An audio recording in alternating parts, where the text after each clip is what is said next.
A pleasure to meet all at last, and welcome back once again to HJN Season 5. This, of course, is where we get to talk about different franchises, and as you all know by now, there's been dozens that I've talked about so far.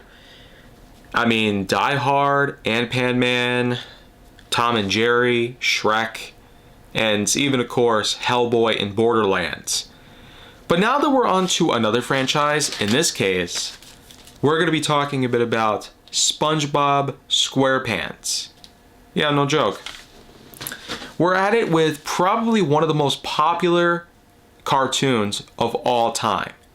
And this is mostly talking about those of you whom are die-hard Nickelodeon lovers. Spongebob Squarepants was pretty much a single-handed beast when it came to overthrowing the competition that was going on in the cartoon industry. Nickelodeon found it pretty tough to compete against the likes of Disney, Cartoon Network, Universal, among many other things that were going on just as well.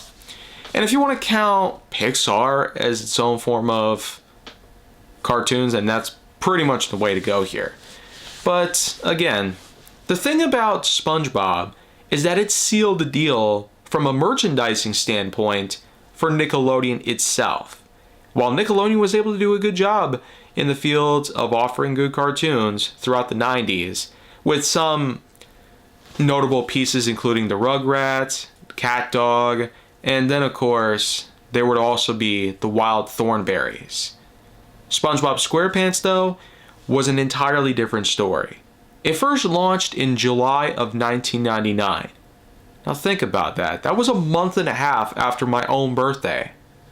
And if you really want to get technical, a month and a half since Conrail split and ceased operations, allowing for Norfolk Southern and CSX transportation to take over a good amount of lines in the East Corridor of the United States. Yeah, that's kind of my field of knowledge here, but the point is that July of 1999 was a pretty big point in history. It was a date that some people would consider as quote-unquote the year of our Lord. But the way I see it, and what most other people of Nickelodeon would see it, it is a date of destiny. Destiny calling. And a yellow sponge wearing 2 shoes and sporting a unique set of pants with a tie. And later on, a hat. Because he, of course, would apply for a job working as a cook at a local restaurant called the Krusty Krab. Now, I'm sure Krusty might have been correlated to The Simpsons' Krusty Burger, which I hadn't really talked about when I talked about The Simpsons not too long ago. But the thing is that the Krusty Burger served as one of the biggest plot pieces in the whole franchise's longevity, because it, of course, held a mysterious guerrilla marketing campaign and possibly a terrible secret.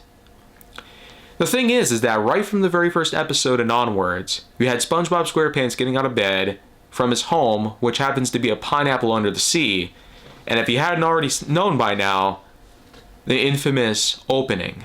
Basically, the SpongeBob theme song, which not only talks about SpongeBob's home literally being a pineapple, but also the fact that he is known for a lot of craziness. And that's not just because of the fact that he's voiced by the one and only Tom Kenny, the man who is supposedly the next man of 1,000 voices other than Mel Blanc.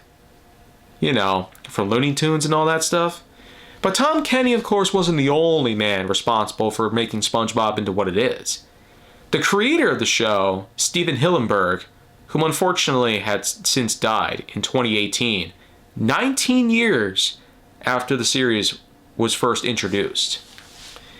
He sought to create a series that not only had a unique under the sea vibe to it in the same regard as to how popular the Little Mermaid films were slowly becoming over time, but the fact is that a combination of various adult jokes combined with animation specifically meant to allure the kids into a unique physical connection to the characters and most importantly the setting. The setting is, of course, called Bikini Bottom. No joke. That already is kind of a unique adult incestuous joke right there. that many people probably could have made. But the fact is that the kids, they hadn't entirely been very much introduced to adult jokes at the time, but SpongeBob SquarePants was one of the first, if not the original source of these kind of jokes. And this definitely wasn't the last time, nor would it be the last thing that they would ever put together that was very adult in tone. You see, there's a lot of dialogue that goes on between SpongeBob and all of his undersea friends. You have his best friend, Patrick Star, whom lives under a rock. No joke, his house is a giant rock, and it actually sits next to Squidward's house, which is basically kind of like an Easter Island head, in a way. But the house is, funnily enough, mimicking Squidward's own personality. He, of course, is seen as the occasional irritant, serious guy. SpongeBob himself is zany and nuts, and Patrick is pretty dumb. That's probably the best possible and more appropriate way that I can describe all three of those characters. Meanwhile, what do we have to say about SpongeBob's boss? Mr. Krabs himself, the owner of the Krusty Krab. And of course, with his famous burgers called the Krusty Krab's very own Krabby Patty. This, of course, was a unique burger that some people have since been trying to make in their own regard. I know Binging with Babish, of course, made several videos dedicated to SpongeBob's cuisine, not just the original Krabby Patty itself, but other things as well. There, of course, is a recurring character called Bubble Bass, a fat man whom essentially comes to Krusty Krab for a number of different things, including his infamous deluxe on a raft, light axle grease, make it cry, burn it, and let it swim order, which is just simply called the Bubble Bass order. Basically, a giant patty melt with a bunch of Texas toast and caramelized onions. So, if that's not already appetizing to you, then well, we could talk a bit about a so-called secret ingredient. Yeah, I hadn't mentioned already that there was actually competition between the Krusty Krab and another restaurant nearby in Bikini Bottom called the Chum Bucket. This, of course, is run by Plankton, and Plankton himself has, believe it or not, a computer for a friend named Karen. And while these two interact with each other in pretty impressive ways, it really does open the door for the possibility of being able to chat with computers and or robots, which, wouldn't you know, has since become more or less a reality? I mean, chatting directly to a computer, like even my own in my own room, I could see that happening, provided we know exactly what to do, and more importantly, how to make the computers conscious and able to communicate with us the way humans could. It's not impossible to perform. It's just difficult. Much like how AI itself took a lot of years to perfect. And even then, there's still a few kinks they need to work out. Admittingly. But the point is, though, apart from the many voice actors, apart from the many plot points, apart from the many characters and places they visit, even outside the sea, the series carried on, even all the way today, in which the latest season, I don't know very much about, because I haven't really checked on into it, but I'm at least more than aware that there has been a ton of stuff that came around. Not just the show itself, but there was a variety of different toys, a variety of different marketing for food, and for video games, and even movies that were based on the franchise. One of the first was in 2004, in which it was simply called the Spongebob SquarePants movie. And in 2015, there was a movie I had talked about before called Sponge Out of Water, which was one of the first ways to adapt SpongeBob into live action. And I gotta say, they did pretty well there. Even getting to fight Puss in Boots' own Antonio Banderas himself. Yeah. And if that's not awesome enough, we could go to 2020, 5 years later, in which that they created something called SpongeBob Sponge on the Run.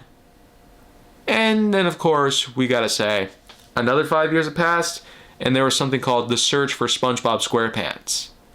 And I get the feeling we're gonna be seeing more films like this in the future. Not many people are all too excited about the many new things that SpongeBob has since been going through, especially after Steven Hillenburg's death. But that was 8 years ago. You think by now people would learn to move on and at least learn to love whatever new media they put around, but nope. You gotta be a stickler for the past. Everybody knows that if you get so attached to the past, you lose yourself with reality and the future in tone. I suppose that we could chalk it up to the fact that SpongeBob SquarePants not only gives people a lot of insight as to what it has to offer, but also what kind of lessons can they tell kids?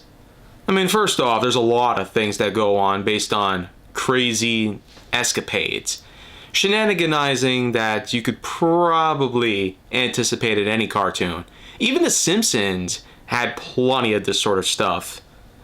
Anything that can be said as stupid in real life, most of the characters will in fact do.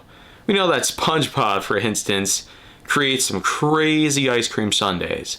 And in addition to basically being a complete sucker for Mr. Krabs and basically remaining loyal to him and the company, behind closed doors, there's always been a lot of theories about what goes on in the Krusty Krab. And the idea, first of all, about the secret ingredient that Plankton's been seeking after, I guess you could say, is supposed to be in exploited fashion. No joke. There is the possibility that maybe, just maybe, the Krusty Krab's own Krabby Patties are possibly made from something terrifying. Something that could definitely not only shut down the business, but Krabs himself. Apart from his business expertise and money-making skills, he could likely be in a place far worse than any prison could possibly hold him. Now, there's been tons of lore like this shared all over the web and elsewhere. And there's been tons of ideas that people got around. There's been plenty of videos that I myself have watched based on lore and statistics. But as far as I can tell, though, the franchise SpongeBob is rather big. And I will say that knowing how it is today, with the most recent game, The Tides of Time, the most movie being Search for SpongeBob, it seems like he's not going away. Probably not for a long time. And wouldn't you think that after 27 years now, that's a pretty long time to keep around one single show. In a similar regard as to when I talked about SpongeBob's other things, I mean, there was Family Guy, which came out a few months before, and The Simpsons, which came out a decade earlier. I feel like long-running shows like those, at some point, have to find themselves a canonical end. I can't say much of a true ending for SpongeBob since I don't really know much about the more recent seasons. But I will say that maybe after SpongeBob of Water in 2015, 16 years was a good amount of time to go for one show. So considering that Nickelodeon status is still pretty huge. I mean, they had their ownership in not just SpongeBob, but there were other known programs as well. Fairly Odd Parents, Wonder Pets, Lazy Town, Ninja Turtles, Power Rangers.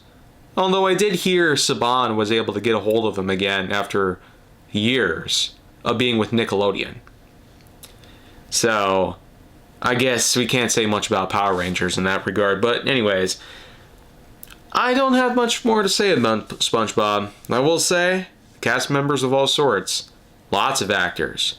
Not just Tom Kenny, but there was also Clancy Brown, Bill Fagerbakke, I don't know how you pronounce that. Roger Bumpus, among many other actors. And then, of course, with all the unique writing that goes into most of the show, probably with a few exceptions here and there, lots of memorable episodes that I've seen over the years. Sweet Victory, oh man, that's one hell of a song that they put a big show on years ago. Well, anyways, though, that's all I got to say about SpongeBob. And there was just so much more I could say about the franchise entirely, but I've already made plenty of other videos that entice to other specific subjects. So, if you want to see more, go down to my channel, make sure to like, subscribe, comment, follow me wherever you can find me, and stay on the Hollywood side for more.